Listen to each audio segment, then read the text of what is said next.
tanto te morís de espanto y casi miras como distinguido. Si cada tanto acunas en tu encanto y era tu mundo del ideal. Y su ideal, mi ideal, el de aquel... Buenas noches, bienvenidas y bienvenidos a Último Bondi. Último Bondi es un programa producido por el colectivo Más Igualdad que pretende arrimar información de calidad, ayudar al debate, al intercambio, a la reflexión política.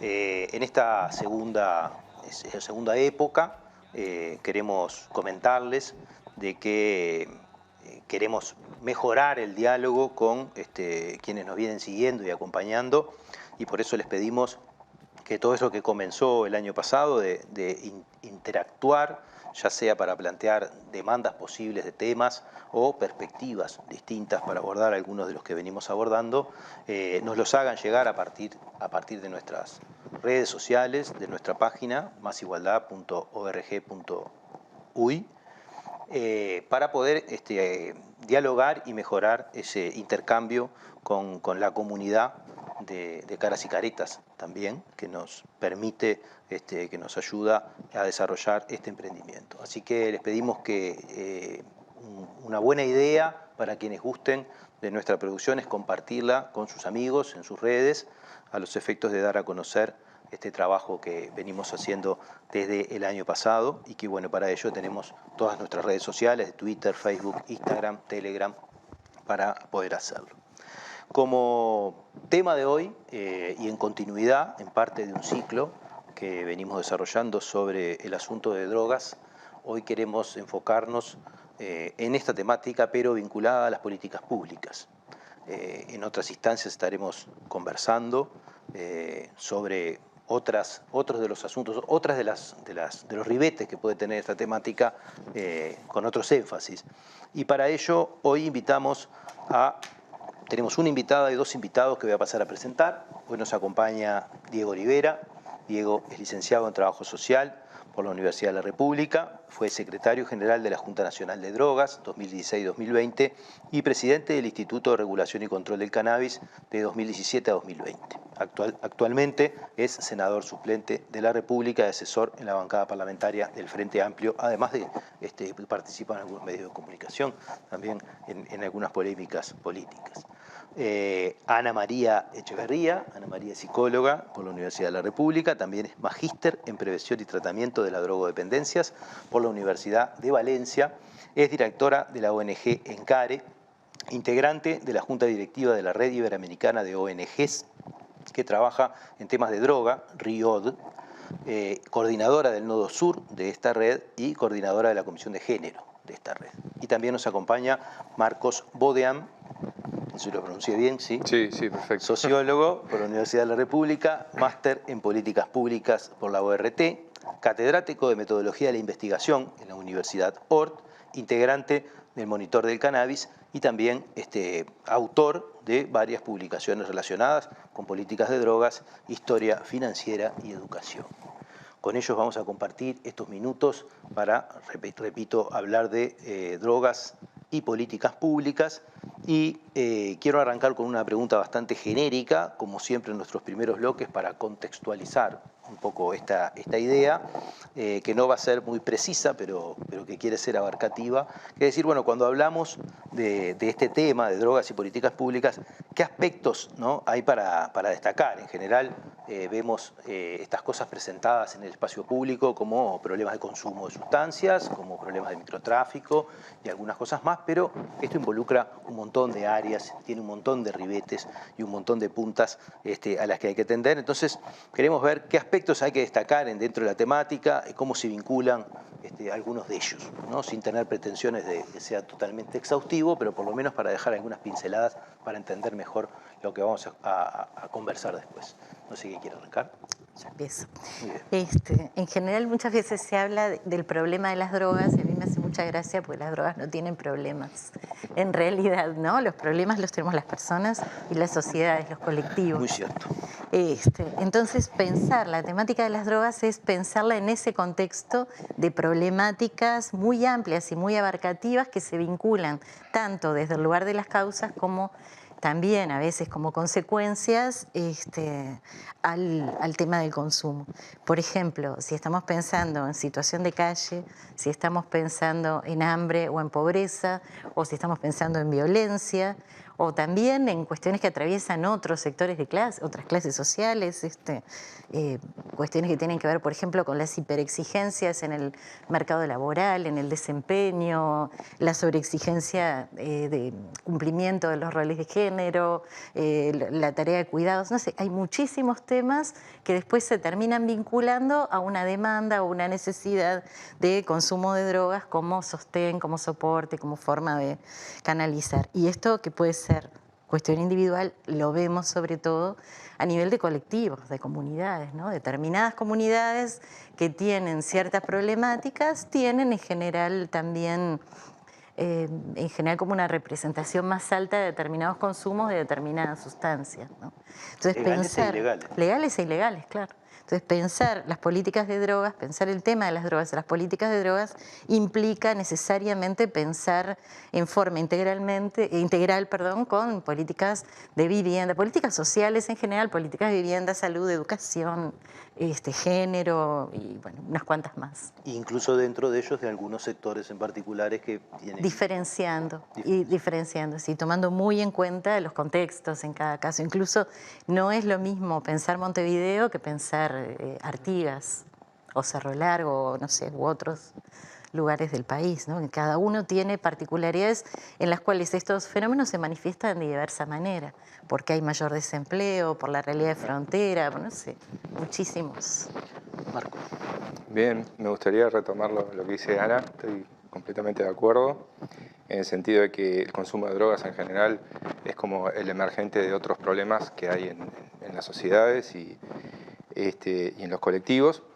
Y particularmente aclarar algo que me parece que es importante para todos los que, para los ciudadanos que quieren conocer más sobre este tema y para todos los que quieren pensar sobre políticas de drogas.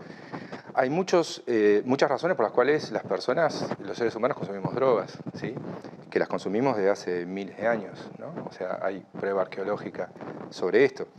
Las consumimos por cuestiones rituales, las consumimos por cuestiones medicinales, ¿sí? Cuando hablamos de drogas estamos hablando de psicoactivos, ¿no? Por lo menos estoy hablando de psicoactivos. Las consumimos por razones medicinales, las consumimos por razones recreativas, ¿sí? En 1911 el escritor inglés Gilbert Keith Chesterton escribió una novelita contra los que abogaban por la prohibición del alcohol, ¿sí? Esa novela que se llama algo así como La pulpería errante o el pub errante, ¿sí? Una de las cosas que defiende Chesterton en esa novela es, bueno, la necesidad muchas veces de salirse un poco de uno mismo, y como el alcohol, ¿no? te permite realizar eso. Y por último, lo hacemos para minimizar el dolor. No me refiero solo al dolor físico, sino al dolor psíquico, ¿sí? Y en ese sentido me parece que es muy importante entender, bueno, por qué en Uruguay hay un alto consumo de benzodiazepinas, ¿no? Hay un alto consumo de alcohol y también hay una alta tasa de suicidio, ¿no? O sea, todos esos consumos y esos comportamientos también son producto de otros problemas que hay en nuestra sociedad y a los cuales deberíamos prestarle atención. Y lo último, y ya le dejo a Diego, es casi nunca nos preguntamos por la prohibición y qué efectos tiene, ¿no? En los 70 le preguntaban a Keith Richards por su problema con las drogas y él dijo: yo no tengo problema con las drogas, yo tengo problema con la policía. Con la droga nunca tuve problema. Y eso me parece que es un punto esencial. La manera en que nosotros enfrentamos este síntoma o este emergente, que es el consumo de drogas, sí tiene consecuencias drásticas sobre la vida de las personas, porque puede vincularlas con la justicia penal, ¿sí? Y eso normalmente es algo que es un parteaguas en la vida de las personas. Podría vincularlas con la salud y lo termina vinculando con la política. Exacto, los termina vinculando con la justicia, y hoy en día se reconoce en el mundo que esto es una política que genera mucho daño, por eso muchos países están pensando en descriminalizar las drogas, es decir, que los usuarios no tengan ningún tipo de consecuencia. Sí, se decían cosas bien interesantes, ¿no? Por un lado, retomo una cosa de Marcos que cuando decía se consume por fines medicinales, para aliviar padecimientos, y yo creo que te faltó ahí el se consumen por placer, digamos.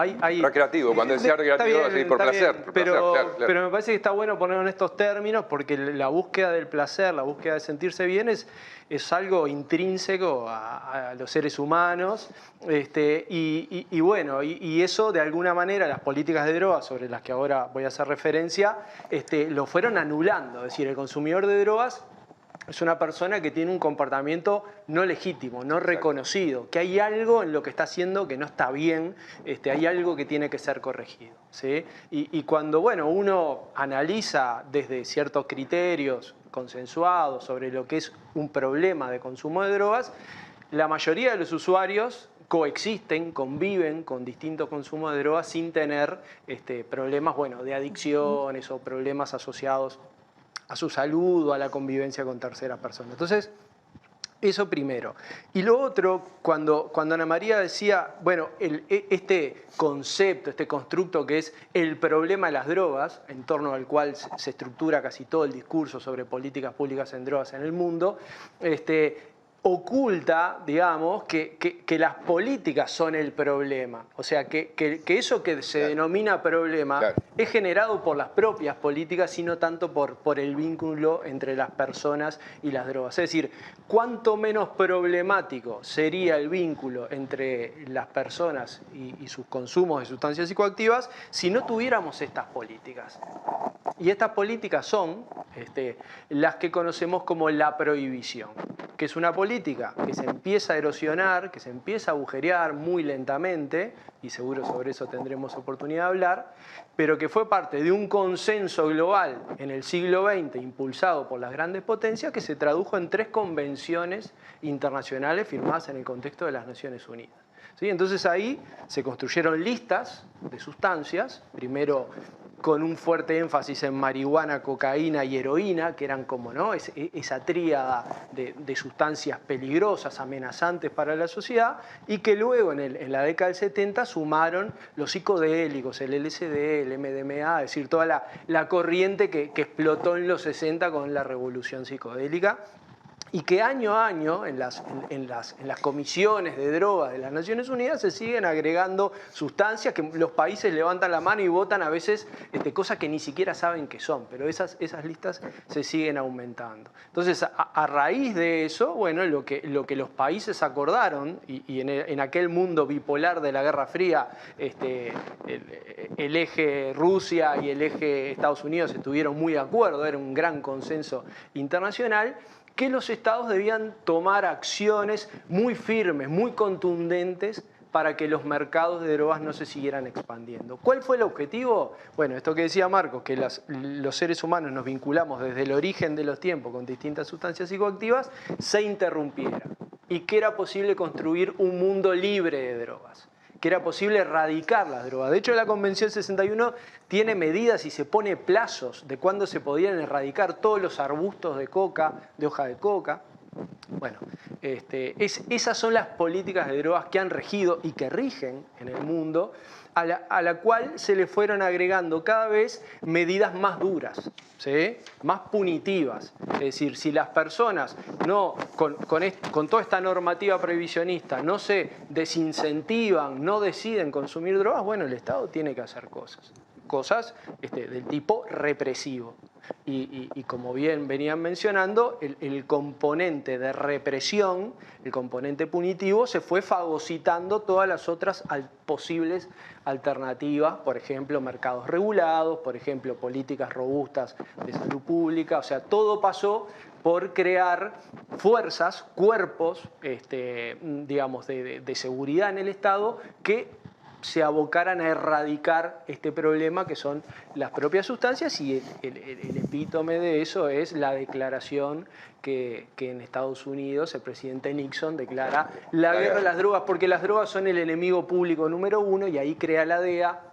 Y bueno, todo lo que un poco sabemos, con el agregado, y cierro con esto porque me parece que es muy importante, que las drogas en ese entonces, y hoy en día también, se asociaban a ciertos colectivos. O sea, porque ¿quiénes eran los que consumían marihuana? ¿No? Eran los latinos, sobre todo los mexicanos, los hippies. Los críticos de Nixon, ¿no? La comunidad afroamericana, los músicos de jazz, que fueron muy perseguidos, algunas mujeres en particular. O sea, hubo que crear toda una parafernalia simbólica, ¿sí?, que pudiera introyectarse en la cultura popular de que las drogas eran una amenaza y que si no se frenaban iban a comprometer la convivencia y la seguridad de la sociedad en su conjunto.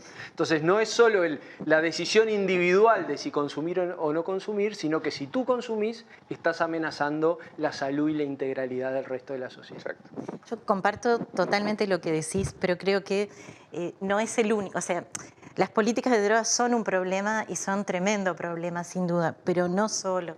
Creo que, que tenemos que hacernos cargo como sociedad de que todos tenemos responsabilidades, porque también cuando uno estigmatiza, cuando uno de alguna forma generas condiciones que ponen al otro en una situación de sufrimiento, digo, y no lo planteo solo de vuelta, no a nivel individual, sino colectivo. Se me ocurre, por ejemplo, que el camionero que sale de acá del puerto y tiene que llegar a San Pablo y tiene determinado tiempo y no puede parar a dormir, y bueno, muchas veces usa estimulantes, usa drogas estimulantes para poder tolerar, y la cocaína ahí circula mucho, sin generalizar a todos los camioneros, poniéndolo como un ejemplo. O del mismo modo, yo recuerdo siempre un adolescente que me decía, paso toda la noche muerto de frío en un carro recogiendo basura. Claro que consumo pasta base. O sea, ¿no? Ese tipo, ¿cómo si no voy a tolerar esto? Claro. Entonces, si bien hay consumos que tienen que ver con el placer, sin ninguna duda, en los que seguramente todos somos parte, pero también tenemos que hacernos cargo que como sociedades generamos determinadas condiciones en las cuales muchas personas están en sufrimiento y las drogas aprovechan eso como un terreno muy fértil, ¿no? Desde donde la demanda crece. Entonces yo creo que es como poder ver en los 90 yo tenía profesores en facultad que nos contaban cómo consumían estimulantes para estudiar, ¿no? En la década de los 50. Las anfetas, sí. Era muy común. Era re común. Era muy común. Bueno, entre el placer y el dolor nos vamos... Juan Pablo, yo quisiera... ya nos vamos. Nos vamos y volvemos en un minuto. Así que en un minuto volvemos y le damos la palabra a Marcos en el segundo bloque de Último Bondi.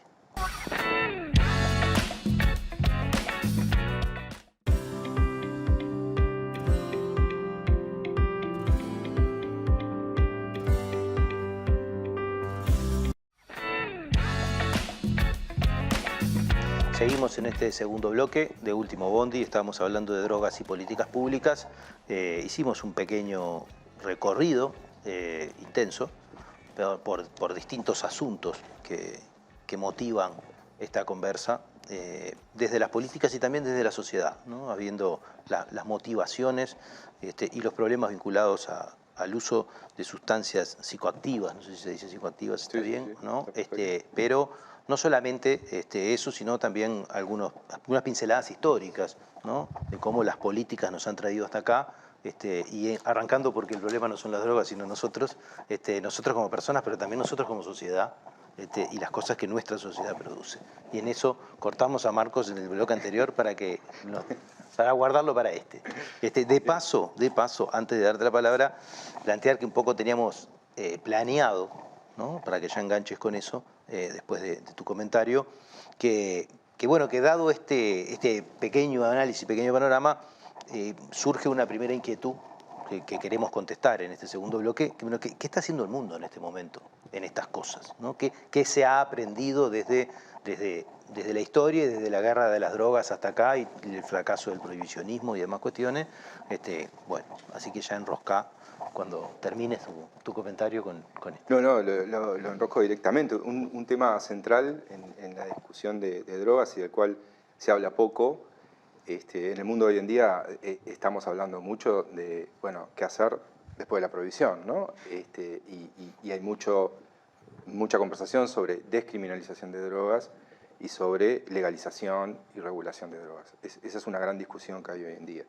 Pero una discusión que yo creo que, un tema que yo creo que se discute menos, es que la prohibición genera una economía millonaria en dólares en el mundo, ¿sí? O sea, estamos hablando de trillones de dólares al año, ¿sí? Y todo ese dinero que se genera hay que lavarlo, ¿sí?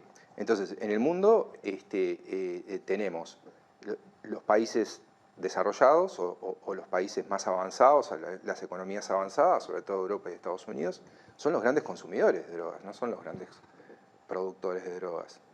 Economías como la latinoamericana o de otros países asiáticos son productores de drogas, ¿sí?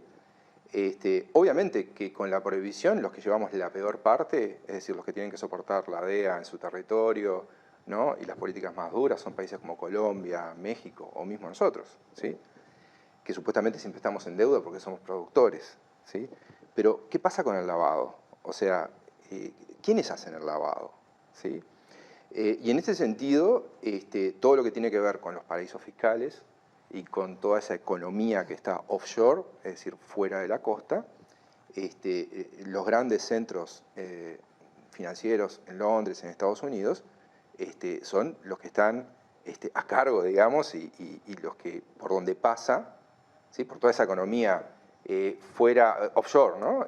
O todos esos paraísos fiscales, es por donde pasa el dinero del narcotráfico y si no hay un dique, ¿no? En el lavado, no va a haber un dique en otras partes, digamos, del proceso o del ciclo de producción y consumo de drogas. Y es un tema que no se discute, es un tema que obviamente le duele a los países centrales y que creo que nosotros tenemos que discutir fuertemente. Sí, la pregunta estaba muy interesante en términos de qué están haciendo los países con esto. Y ahí se puede identificar como distintos grupos de países, pero lo fundamental es que aquel consenso prohibicionista que era absolutamente hegemónico, que era unánime de la década de los 60, 70 y bueno, y de todo el siglo XX, se empieza a fracturar. Y esa fractura es cada vez más visible, cada vez más intensa. Ya los que defienden la ortodoxia prohibicionista y la criminalización de las drogas cada vez son menos. Siguen existiendo, tienen mucho peso, pero cada vez son menos. Entonces hay un bloque, sobre todo de países asiáticos, donde podemos ubicar a Rusia, a China, al mundo árabe, a Japón también, a países como Venezuela, Cuba y Nicaragua, ¿sí? Que sostienen que ninguna reforma es bienvenida. O sea, que las políticas de drogas están muy bien así como están y en todo caso lo que se necesita es que los estados las implementen con mayor énfasis. Después hay como una corriente alternativa que quizás no llega a cuestionar, no propone la legalización, pero dice, bueno, esto no está funcionando, entonces tenemos que dejar de penalizar al que solo consume. Tenemos que bajar muchísimo las penas al microtraficante, a la mujer que es agarrada en un aeropuerto con unos gramos de cocaína, porque esas personas en realidad droga en una cárcel. Son víctimas de los mercados, son víctimas del narcotráfico. En un estado de pobreza y desesperación terminan traficando por presión económica y por presión de los grupos narcotraficantes, por la mafia, por la extorsión. Y después hay algunas voces donde, bueno, ahí podemos ubicar a Pepe Mujica en su momento, ahora a Petro, a Gustavo Petro en Colombia, donde podemos ubicar una cantidad de expresidentes que no pudieron hacerlo o no se animaron a hacerlo mientras eran presidentes, pero ahora se juntaron en una comisión global, que está Fernando Enrique Cardoso o Zedillo de México, que dicen, bueno, nosotros que gobernamos, la evaluación que hacemos es que aplicando la prohibición no se puede. Entonces, que lo que hay que hacer es regular los mercados. Pero no es liberalizar, no es el libre cambio de todos los productos, sino que hay que buscar formas en donde la producción sea legal, donde adquirir sea legal o autoproducirse, autoabastecerse sea legal, bajo ciertas condiciones. Y ahí, bueno, empieza la discusión de qué condiciones son las óptimas, las que disminuyen el potencial daño social de las drogas, que por supuesto lo tienen. Y ese movimiento es interesante porque pasa con las drogas prohibidas, pero también se aplica a las drogas legales. Es decir, el alcohol y el tabaco no están adecuadamente regulados. O no estaban, ¿no? En el tabaco ha habido una gran evolución. Entonces hay como una convergencia entre productos como el alcohol y el tabaco, que eran, estaban, digamos, librados a las fuerzas del mercado y el marketing y la industria, con muy poco control público, y en otro extremo la guerra a las drogas con todas las sustancias prohibidas. Se necesita encontrar un intermedio en donde lo que hay son mercados legales pero regulados. Ese creo que es el factor de innovación más interesante y que cada vez se difunde más, sobre todo en países como Colombia. Dicen, esto a nosotros nos ha costado millones de vidas humanas. Entonces es importante que salgamos de un modelo fracasado. Por debajo de esto también hay cambios de paradigmas, ¿no? Es decir, desde el prohibicionismo viene de la mano de un paradigma que es la búsqueda de la abstención, ¿no? Lograr el cero consumo, que nadie consuma nada, ¿no?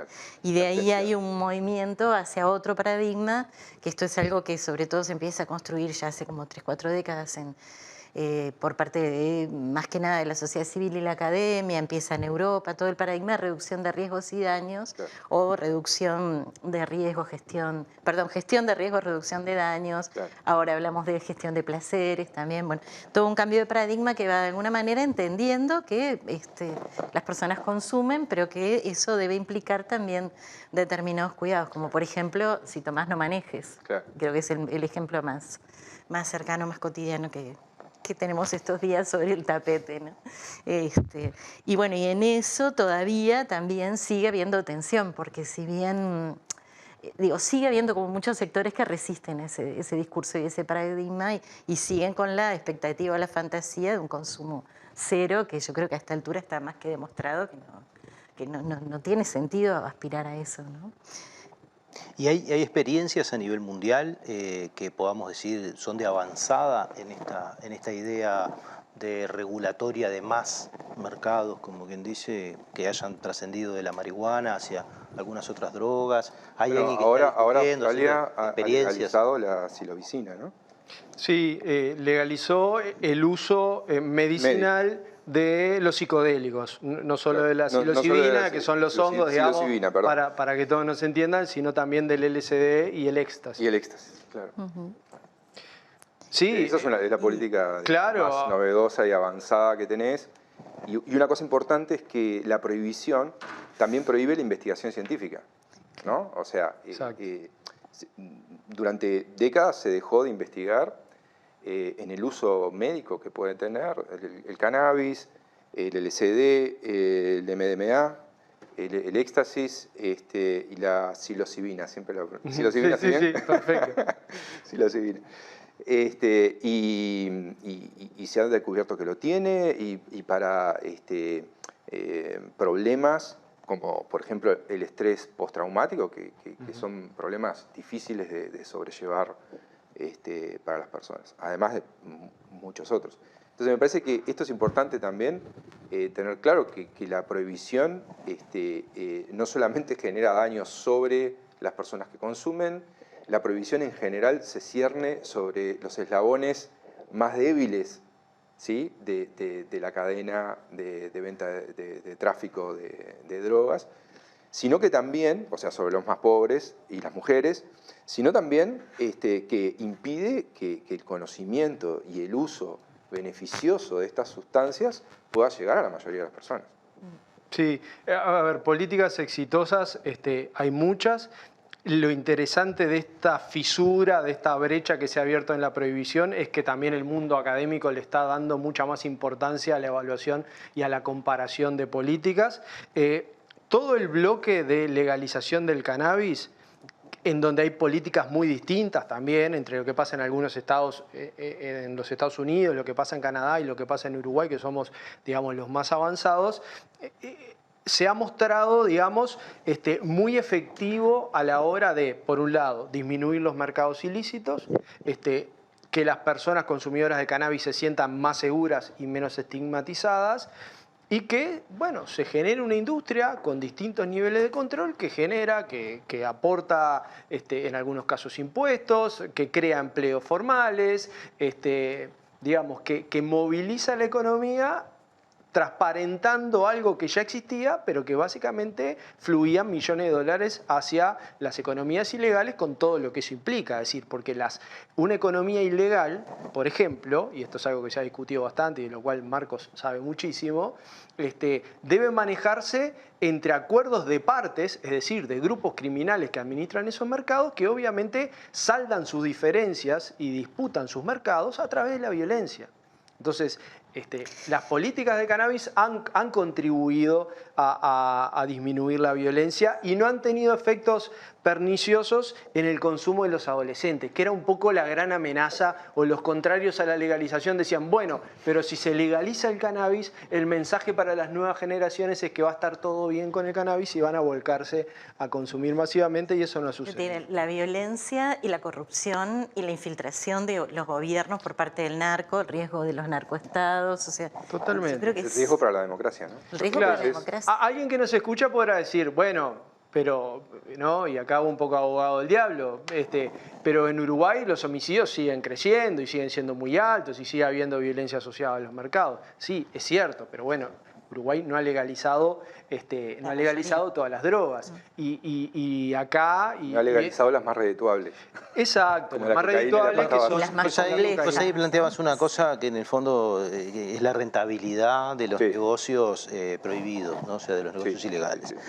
La legalización bajaría la rentabilidad y podría ser más accesible a otras drogas, porque yo pienso, una droga como la pasta base debería estar prohibida desde el punto de vista sanitario, como quien dice. Podría tener otras alternativas que fueran más sanas para producir más o menos lo mismo, o no. O sea, porque en esto creo que hay muchas cosas a discutir en el medio de esto de legalizar todas las drogas, ¿no? Porque como bien vos decías, hay un montón de cosas de estas que vienen desde el dolor y no desde el placer, y hay otros aspectos que hay que atender, ¿no? Bueno, mira, yo creo que mientras tú fuiste presidente de la Junta, se hizo una investigación en 2012 y en 2018, mediante una técnica de estadística bastante interesante, se hizo una investigación para medir la cantidad de personas usuarias de pasta base, ¿sí? En que es difícil de, ahí va, en el área metropolitana. En el área metropolitana, que es difícil de medir a través de encuestas a la población general, porque es una partecita muy pequeña de la sociedad, y por lo tanto los errores de esas muestras... Y porque son encuestas de hogares, de hogares. Se hacen sobre consumo. Muchas de estas personas están en la calle, ¿no? O sea, que las encuestas de hogares subrepresentan a esta población. Entonces, yo no me acuerdo bien de las cifras, Diego, vos corregime, pero en 2012 se encontraron unas 14.000 personas, 13.900 personas que eran usuarios frecuentes de pasta base. Y en 2018 se encontraron 9.900, ¿sí? O sea, utilizando la misma técnica. Lo que hay en el medio es la legalización del cannabis y un mayor acceso al cannabis, o un acceso más fácil al cannabis. Entonces, si bien no hay investigación que muestre la influencia que pueda tener el cannabis sobre el consumo de pasta base, que creo que es algo que habría que hacer, probablemente tengamos algún indicio, alguna señal que, cambiando la oferta de drogas legales, el menú, vos puedas afectar el consumo de las drogas más tóxicas como la pasta base. Esto viene en el terreno de las hipótesis, pero que se desprende un poco del contacto con los usuarios, que en los momentos en los que la cocaína es más accesible económicamente, baja el consumo de pasta base. Claro. Hay una opción clara. La pasta base es la cocaína de los pobres, claramente. Exacto. La crisis y los 2002, mercados respondieron a eso. Es decir, tenemos una demanda de personas pobres que algo de plata tienen, pero no tanto como para comprar cocaína, ofrezcámosles pasta base. Claro. La crisis del 2002 es la emergencia del consumo de pasta base. O sea, es cuando realmente se destapa la pasta base en Uruguay, por la crisis del 2002. En la medida en que la economía empieza a mejorar, que hay una estabilización del valor del dólar, que mejora el nivel de ingresos, empieza otra vez a volcarse mucha de esa población a la cocaína, de más o menos calidad. Obviamente no es la misma cocaína la que se compra en Carrasco que la que se compra, no sé, en el Marconi o en Maroñas o en otros lados, pero es cocaína, no es pasta, ¿no? Es otra cosa. Una cosa interesante del estudio de 2018 es que encontró que esa población usuaria de pasta base tiene un promedio de edad mayor que la población de 2012 y que tiene más años en el consumo, ¿no? que lo que tenía, más años promedio de consumo que lo que tenía la población de 2012. O sea, lo que pasó ahí en algún momento es que los adolescentes dejaron de entrar para ese lado, o los más jóvenes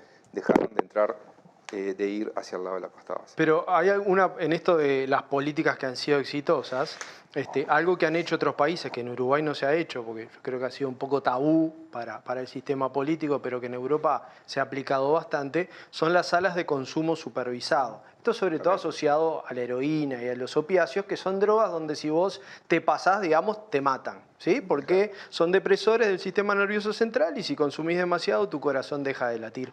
Con la pasta base eso no pasa, digamos. Hay obviamente crisis de sobredosis, pero en general la gente no se muere de consumir pasta base. Pero entonces con esas sustancias que uno... ¿Pasta base?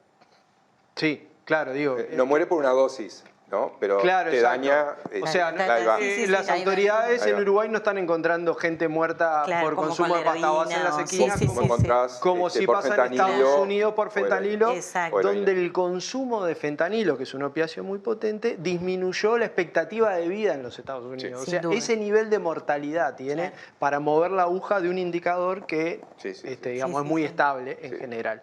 Entonces, estas salas de consumo supervisado para población en general muy crítica, de una situación, si quiere, de exclusión social, lo que hacen es decir, bueno, mientras no generemos las condiciones para que dejen de consumir esas sustancias, ofrezcamos un ambiente seguro donde esas sustancias puedan ser consumidas e inclusive abastezcamos de una determinada cantidad de esta sustancia para que las personas no tengan que, digamos, prostituirse o cometer crímenes para en realidad responder a algo que ya se convirtió en una adicción. Entonces, esto obviamente se da de frente con el sentido común. Ningún político quiere salir a proponer esto porque obviamente nadie lo votaría muy poca gente, pero en países que tienen una visión más pragmática de estos asuntos, ha funcionado y ha logrado disminuir la cantidad de muertes por sobredosis. Las salas supervisadas son una gran discusión en Twitter. Hoy en día hay mucha discusión en Twitter sobre esto. Hay experiencias bien interesantes en México ahora, sobre todo en la zona de frontera. Incluso hay algunas... Tienen un problema grave con el fentanilo. Con el fentanilo. Y incluso hay algunas con perspectiva de género, o sea, salas de consumo supervisado para mujeres solamente, donde se atiende de paso, ya que estamos, también se enfocan temas como la prostitución, los riesgos de violencia de género que hay en esa región, ¿no? El norte de México es brutal. Y bueno. Brutal. Tenemos que ir al tercer bloque, así que los vamos a cortar y en un minuto volvemos con esto que pinta bien. Nos vemos en un minuto.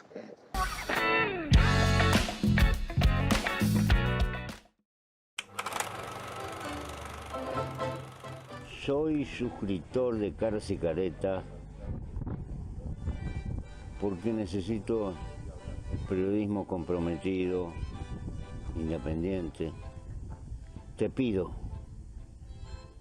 que en lo posible te hagas suscriptor, porque hay que luchar contra el blindaje periodístico que existe en nuestro país y que termina pulverizando la libertad de prensa. Gracias y hasta siempre.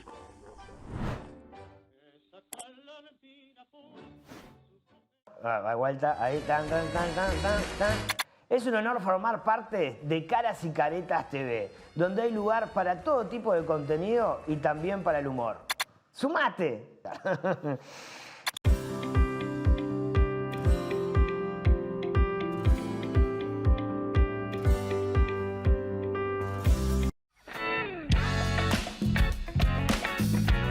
Seguimos en este tercer bloque de Último Bondi. No se olviden, a todos quienes nos siguen habitualmente, de compartir el enlace de nuestros programas y de seguirnos los martes por Caras y Caretas TV, además de acompañarnos en nuestra página masigualdad.org.uy y seguirnos por nuestras redes de Twitter, Facebook, Telegram y no me acuerdo cuál otra, todas las que haya, por el nombre de Más Igualdad, para poder acompañar este esfuerzo que estamos haciendo de difundir temáticas de interés que nos ayudan a reflexionar. Estábamos por aterrizar en Uruguay, nos habíamos propuesto para este tercer bloque, sin cerrar lo que veníamos conversando, que está súper interesante, pero ir aterrizando sobre, bueno, qué hemos hecho como sociedad y qué podríamos hacer, ¿no? Se han desarrollado instrumentos de políticas públicas, especialmente en estos últimos años, en estas últimas 2 décadas. ¿Son los suficientes? ¿Precisamos más de lo mismo? ¿Precisamos hacer otras cosas? Bueno, ¿qué está discutiendo el mundo también en esto? Ya estábamos entrando un poco en el bloque anterior y yo un poco les dejaba esta pregunta sobre la eventual posible legalización de otras drogas a los efectos de poder tener espacios controlados, pero también vigilantes de qué tipo de problemas nos traen, qué tipo de problemas nos sacan y qué tipo de problemas nos traen, ¿no? Eso podría ser capaz que la discusión para aumentar el menú legal, ¿no? A sabiendas de que, al parecer, desde lo que tenemos una perspectiva no prohibicionista del asunto, podríamos estar en un ambiente menos violento como sociedad si atendiéramos este tipo de cosas. Pero bueno, no sé quién sigue. Me parece, para arrancar, que una cosa muy valiosa que tiene Uruguay, que cuando uno se vincula con otros países en realidad nos lo hacen ver y nos lo destacan, es tener una Junta Nacional de Drogas que tenga una integración interministerial y no como pasa en otros países, que el área de drogas quede colgando del Ministerio del Interior o del Ministerio de Salud Pública.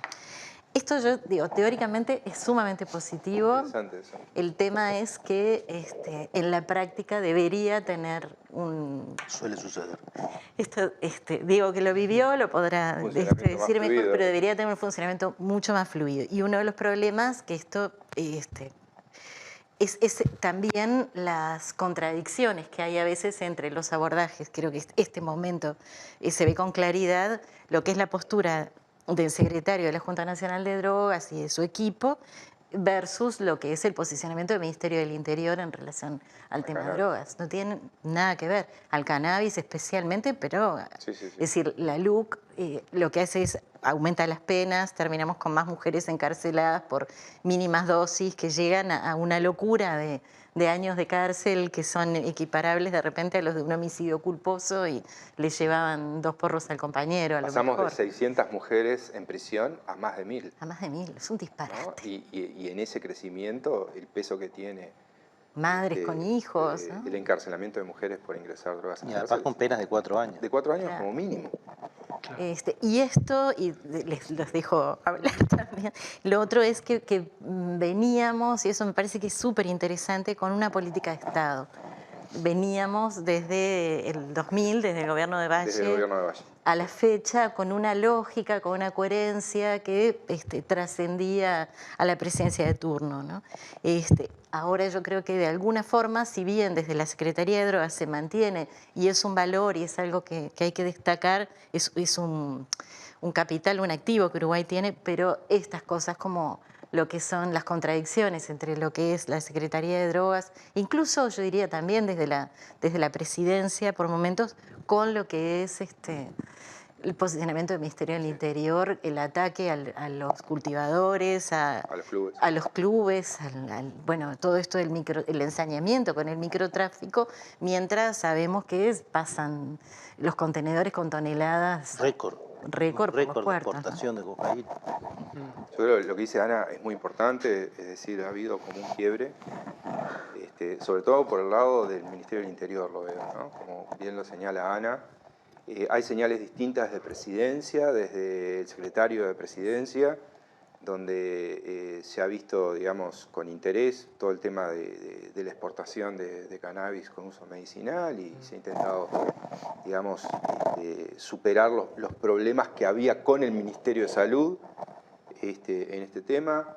Tenemos un Daniel de Radío en la Junta Nacional de Drogas, que es uno de los principales redactores, ¿no? Alguien que estuvo muy involucrado en la redacción de la regulación del cannabis y que tiene una visión, digamos, progresista, inclinada hacia la regulación de drogas, y el Ministerio del Interior que digamos, cambió radicalmente. Yo hice muchas entrevistas con la policía antes de 2019, la policía te decía, bueno, para nosotros el cannabis, el usuario de cannabis, el cultivador no es un target, ¿no? Sí vemos que hay plantaciones clandestinas disfrazadas de clubes, ¿no? Pero, digamos, y eso es algo que nos preocupa, y había ya antes de 2020 un tema con los clubes, pero dentro del marco de lo que era la ley. Eso cambió con el nuevo ministerio.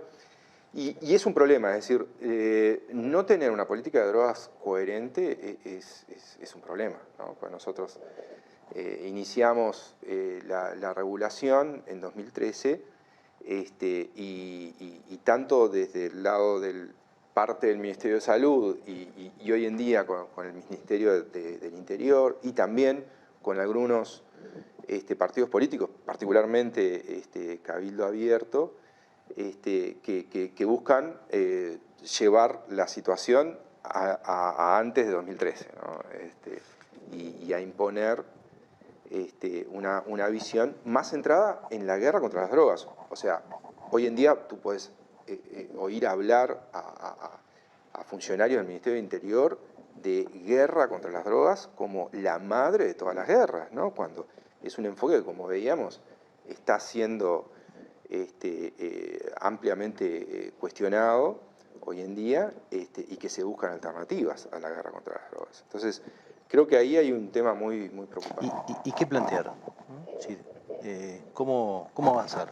Como quien dice, ¿no? Porque estamos en esta situación un poco ambigua, ¿no? Donde seguimos aparentemente con una política de Estado, pero sin fuerza, porque quien manda no es la Secretaría de las Drogas, nunca lo es, ¿no? Y le sumás el tema del presupuesto también, ¿no? Por eso. Que la asignación presupuestal que tiene la Junta de Drogas en este momento es mínima. Creo que apenas sostienen, por lo que he podido escuchar de la gente. Nunca fue muy cuantiosa. Nunca fue muy cuantiosa porque la Secretaría de Drogas no está diseñada, en principio, como un efector de política, sino como un coordinador, ¿no? Como un organismo rector, y por lo tanto por ahí no importa tanto el dinero que vaya a la Secretaría de Drogas si el director de orquesta puede ejercer su función, que es lo que claro, eventualmente no está pasando. Pero para hablar de Uruguay...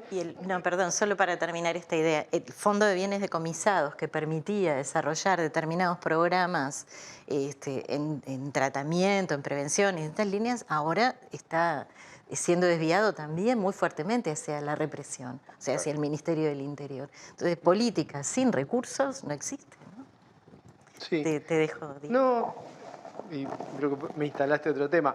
Sí, siempre hubo, o sea, siempre fue fuente digo para hacer honor a la verdad, el Fondo de Bienes Decomisados siempre fue un abastecedor de recursos para las fuerzas de seguridad, para aduanas, o sea, eso no es nuevo. Siempre hay ahí un equilibrio donde, bueno, muchos pensábamos y así intentamos trabajar de que tenía que ir un volumen mucho más importante de recursos a la Red Nacional de Atención y Tratamiento en Drogas, que es una política bien interesante, poco conocida, pero que se creó durante el gobierno Mujica y se fue desarrollando la Renadro, conocida como Renadro, y que bueno, claro, este gobierno, lo que pasa es que hablar de Uruguay es hablar de nuestras mejores tradiciones en política de drogas, que son muy importantes, y luego hablar de este gobierno. Que la verdad que está arruinando las cosas, porque este es un gobierno que encarcela con penas durísimas aprobadas mediante el mecanismo LUC a principio de este gobierno a mujeres que intentan ingresar 5 o 10 gramos de cannabis a una cárcel para su pareja y le envía un pasaporte express al más importante narcotraficante de la región, que es uruguayo, Sebastián Marcet, que estaba preso en Dubái. O sea, ese tipo de contradicciones son las que caracterizan. No, y todo lo que agencia sobre el proceso de lavado, ¿no? Sí. Exacto, una Secretaría Nacional Antilavado de la cual tenemos muy poca noticia, una Junta Anticorrupción que que ahora designan presidente, estuvo 3 meses sin presidencia, donde uno se pregunta cómo es posible que con todo lo que estamos viendo en términos de desviaciones y casos de corrupción en el Estado, la JUTEP no esté actuando, no sea un actor relevante como lo era hasta no hace mucho. Entonces, sí es cierto, se sostiene una retórica reformista que obviamente es muy prestigiosa, porque Uruguay en el mundo es conocido por pocas cosas, digamos, por Mujica, por Suárez y por la legalización de la marihuana. Es decir, veía hace poco en internet un estudio... matrimonio igualitario. También, sí, como un país, digamos, de avanzada en términos sociales. Y, por supuesto, es muy importante el matrimonio igualitario, pero es una reforma que está en más países, digamos, y en marihuana somos como de los pocos. Pero hace poco vi un estudio interesante, esto de minería de datos de Internet, identificaban cuál es la palabra más repetida en los artículos de Wikipedia y otros sitios sobre cada uno de los países. Y la palabra más repetida sobre Uruguay es legalización. Es decir, esta es una agenda muy importante, la cual los que antes votaron, los que en el 2013 votaron en contra, digamos, o no votaron, hoy se abrazan, pero al mismo tiempo se ha incrementado, bueno, como decía Ana María, de una manera descomunal, el discurso represivo, punitivista. Y otro tema de agenda muy importante, los cambios en la policía. Es decir, hubo una restauración de la vieja guardia, ¿no? Hoy se conocieron a través del semanario Búsqueda, intercambio de mensajes entre la presidenta del sindicato de los policías y Astesiano, donde una de las cosas que le transmitían, ¿no? dejó ver eso, es que los sindicalistas de la policía se quejaban de nos pusieron a la vieja guardia, con estos tipos es imposible que mejoren las cifras. Bueno, eso también pasó a nivel de droga. Nosotros, o sea, escuchar hablar a Mario Lallera sobre política de drogas es un lujo. Los pocos jefes de policía en el mundo tienen ese nivel de conceptualización. Bueno, esa es la persona que echaron, ¿no? Entonces, bueno, tenemos un gran prestigio internacional y más allá de la figura destacable, pero también testimonial de Daniel Radío, lo que vemos es un gobierno que, en términos populares, está chocando la Ferrari, ¿no? que es una de las cosas importantes que tenemos en Uruguay. Juan, vos preguntabas qué hacer, ¿no? en materia de drogas. Yo creo que... ¿Qué discutir, no? Sí, hay que discutir la legalización de más drogas, cómo se le hinca el diente, cómo discutir la parte perversa de todo este circuito, ¿no? Sobre las cosas que hacen viable este gran negocio para algunos y que producen tanto daño de la mano de políticas erráticas que no ayudan en nada. Es decir, ¿cómo salir de esto, no? Es decir, para salir de esto... Creo que un primer punto es la legalización del cannabis y, digamos, avanzar en la legalización del cannabis, en el sentido de que necesitamos más producto en las farmacias, necesitamos que la farmacia tenga un rol más importante para desplazar completamente el tráfico ilegal de cannabis en Uruguay y que, digamos, la mayoría de las personas de todas las clases sociales puedan acceder a un buen producto legal. Necesitamos en ese sentido más producto, o sea, más toneladas, más farmacias. Necesitamos más diversidad de productos, porque digamos, lo que ha pasado en Uruguay es que también los usuarios de cannabis tienen, digamos... distintos gustos. Distintos gustos, ¿no? Como el de vino, como el de vino, como el de cerveza, ¿no? Que también son psicoactivos. Y tienen toda la góndola del supermercado. Exacto. Varias. Entonces, necesitamos avanzar en ese sentido. Diego sabe lo difícil que es, pero necesitamos avanzar en ese sentido. Después necesitamos, de una vez por todas, dejar de pensar en la represión del microtráfico exclusivamente. La represión del microtráfico es también una causa del crecimiento de los homicidios en Uruguay, ¿sí?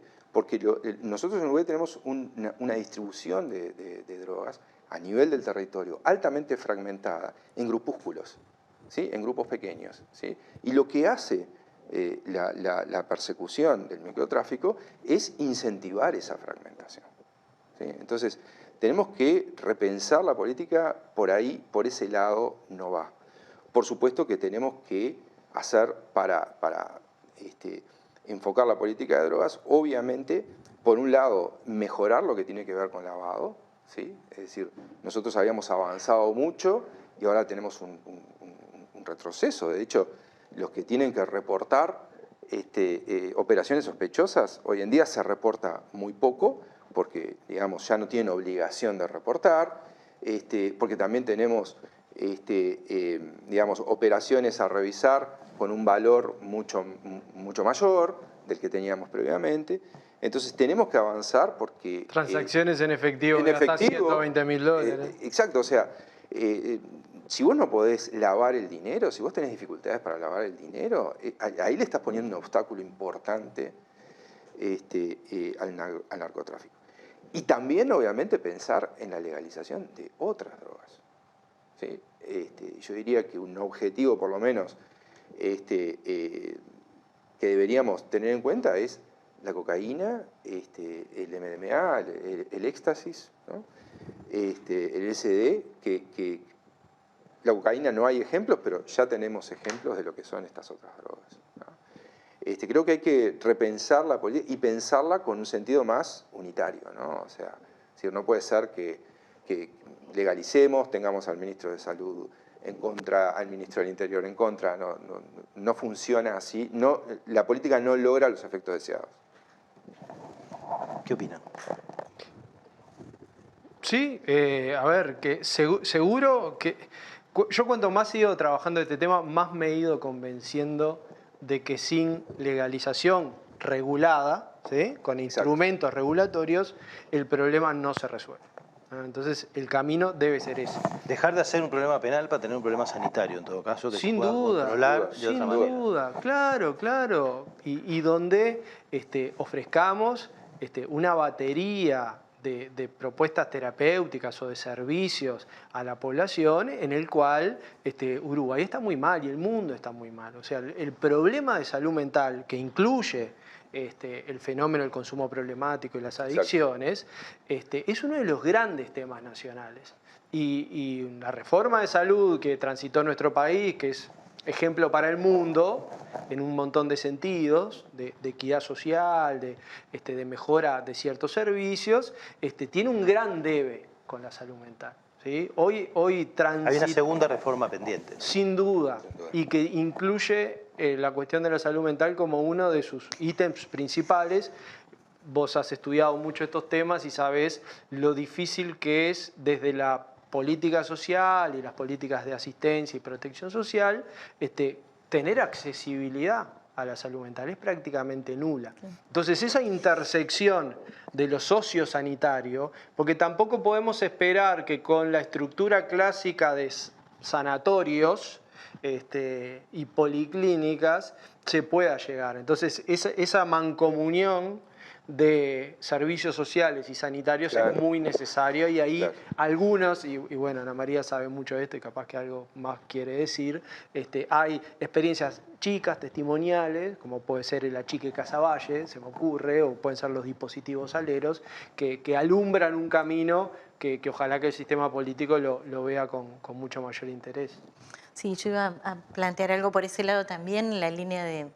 en realidad es una demanda absolutamente sin respuesta, ¿no? Es decir, si bien el problema no logra llegar, porque como no hay dónde plantearlo de alguna manera, entonces tampoco las personas lo trasladan, pero diariamente en los contextos de mayor vulnerabilidad uno se encuentra con esto de no, yo quisiera salir, yo quisiera dejar, o mi hijo tiene tal problema, pero no hay dónde. A lo sumo alguna cuestión evangélica, alguna cosa así, que es donde terminan recurriendo, pues no hay chance, ¿no? Es decir, entonces la carencia de respuestas que tenemos, especialmente, voy a decir, en Montevideo, porque me parece que en el interior yo desconozco, conozco los grandes, digamos, por ejemplo, como el Jawel, o decir, los centros grandes y algo de lo que son los ciudadelas. Los ciudadelas,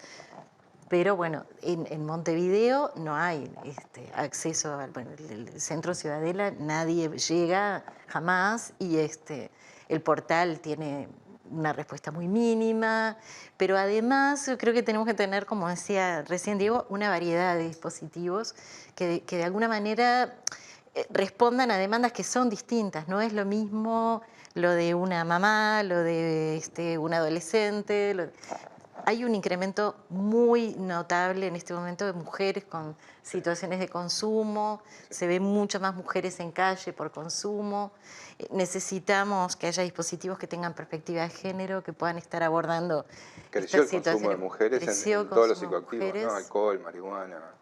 Y además en algunos casos, en todas, sí, pero además en algunos casos nos vamos encontrando con situaciones que ya tienen una cronicidad y claro, que, bueno, que llevan a esto, ¿no? Situación de calle, sí, corte de los vínculos familiares, deterioro físico y cognitivo, o sea, situaciones como muy complejas. Y necesitamos, sobre todo, respuestas. Yo soy muy fanática, digamos, de los dispositivos de tipo comunitario, de base comunitaria. Necesitamos respuestas integrales, donde cuando te llega esa mujer, vos puedas estar atendiendo desde su dentadura hasta, aunque no lo hagas vos, pero que tengas una articulación con los servicios de salud y con los servicios sociales y con las políticas de empleo y con las políticas de vivienda que permitan, porque nadie va viviendo al lado de un contenedor en situación de calle, violentada, agredida, prostituyéndose, nadie va a salir del consumo de drogas. Se necesita enfoques y que incluso además comprometan e involucren a la comunidad, ¿no? Que de alguna forma la propia comunidad del entorno deje de estigmatizar y pase a incluir. Fuiste construyendo algo que se fue haciendo cada vez más grande, cada vez más grande, cada vez más grande, hasta abarcar la totalidad de las políticas públicas, porque es así. Por ejemplo, el dispositivo SOCAT era un dispositivo, antes de que los desmantelara el actual MIDES, era un dispositivo que tenía la posibilidad de...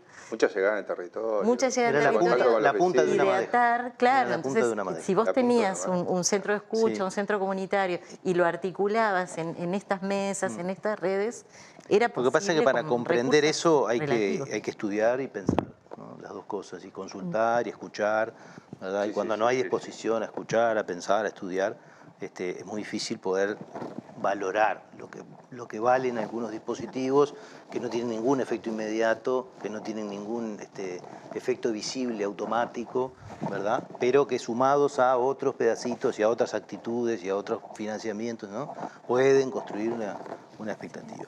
Nos tenemos que ir. Una cosa más, sí, solamente, que es también la necesidad de que las políticas articulen al Estado con la sociedad civil, claro, sí, cosa que no sucede. Y lo otro también, que hemos hablado mucho de las cosas novedosas en Uruguay, de la política de la regulación, reconocer el papel de los activismos, ¿no? Que han impulsado. Estos cambios no son ocurrencia de un político solamente, sino que tienen por detrás a mucha gente. Hay que repensar la sociedad civil, ¿no? Exacto. Además, y los vínculos, ¿no? El vínculo entre el Estado, exacto, y la sociedad civil. Y la academia. Y comprender quién hace todo eso que no hace el Estado y que no hace el mercado y que nunca hizo el mercado. Exacto. ¿No? Pero bueno, quedan 1.000.000 de puntas. Me quedo con algunas cosas entre los super macro, ¿no? Lo que ha volado por arriba, que es los impresionantes negocios que se hacen con estas cosas, ¿no? Esos pocos ganadores contra toda esta cantidad enorme de perdedores. Cómo todo esto se teatraliza, ¿no? en algo ridículo, como la persecución del consumo y del microtráfico, donde nunca va a haber una solución. Cerrar boca. ¿Verdad? Y la necesidad omnipresente de políticas públicas de articulación de la sociedad y de todas las instituciones del Estado, que además presupuesten el problema, ¿no? A posteriori de conocerlo. O sea, que inviertan en el diagnóstico para poder conocerlo, para poder presupuestarlo y no vivir de residuales que se van agarrando de cada una de las sectoriales para ver qué hacemos, ¿no? Y comprometernos en hacer pilotos, en hacer experiencias, porque así como hicimos una experiencia súper exitosa con la legalización de la marihuana, quizás seamos además un país chiquito, muy republicano, con una sociedad muy amistosa, más allá de todas las violencias en las que vivimos, un laboratorio bien interesante para avanzar en algunas otras cosas que nos permitan tener una vida en paz, o por lo menos más en paz, más lejos del descuartizamiento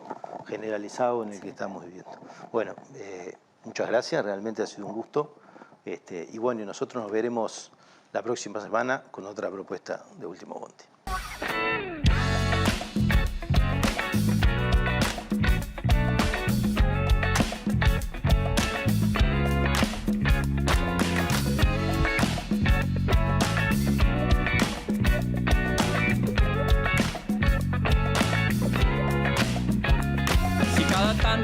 morís de espanto y casi miras como distinguido. Si cada tanto acunas en tu encanto y era tu mundo del ideal. Y su ideal, mi ideal, el de aquel se puede mirar desde lo distinto. Si por las noches compartís el tinto con ese que piensas.